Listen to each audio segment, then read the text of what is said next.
नमस्ते दोस्तों, स्वागत है हमारे YouTube चैनल में। पिछली वीडियो में हमने अनुच्छेद 2 को समझा, जिसमें जाना कि संसद नए राज्यों या क्षेत्रों को भारत में शामिल कर सकती है।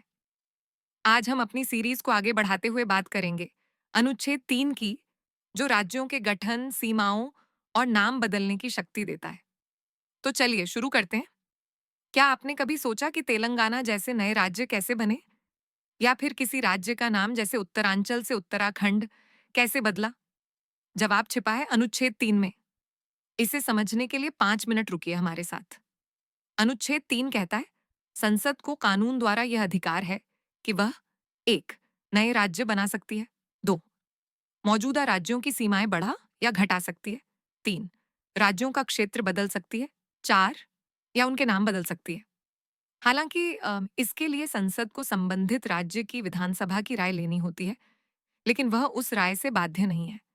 सीधे शब्दों में, अनुच्छेद 3 संसद को यह शक्ति देता है कि वह भारत के राज्यों की संरचना को जरूरत के अनुसार बदल सके। पहला हिस्सा, अनुच्छेद 3 का मतलब यह अनुच्छेद भारत को एक लचीला संघ बनाता है। अगर किसी क्षेत्र के लोग नया राज्य चाहते हैं या किसी राज्य की सीमाएं बदलने की जरूरत हो, तो संसद कानून बनाकर यह कर सकती है। उदाहरण के लिए, अगर किसी राज्य का आकार बहुत बड़ा है और प्रशासन मुश्किल हो रहा है, तो उसे छोटे राज्यों में बांटा जा सकता है। साथ ही, अगर कोई नाम पुराना लगता है, तो उसे बदला जा सकता है। दूसरा हिस्सा, ऐतिहासिक संदर्भ। जब संविधान बनाया गया, तब भारत में सैकड़ों रियासतें और ब्रिटिश शासित क्षेत्र थे। इन सबको एकजुट करने के लिए लचीलापन जरूरी था। अनुच्छेद 3 ने संसद को यह शक्ति दी कि वह राज्यों को पुनर्गठन कर सके, ताकि देश का प्रशासन और विकास आसान हो।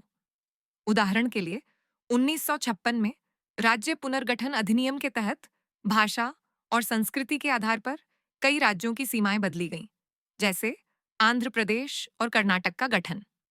तीसरा हिस्सा, आज की प्रासंगिकता। अनुच्छेद 3 आज भी बहुत महत्वपूर्ण है। ये भारत को बदलती जरूरतों के अनुसार अपने राज्यों को पुनर्गठित करने की शक्ति देता है। हाल के वर्षों में इसका उपयोग कई बार हुआ है। 2000 में उत्तराखंड, झारखंड और छत्तीसगढ़ को नए राज्य बनाया गया। 2014 में तेलंगाना आंध्र प्रदेश से अलग होकर बना।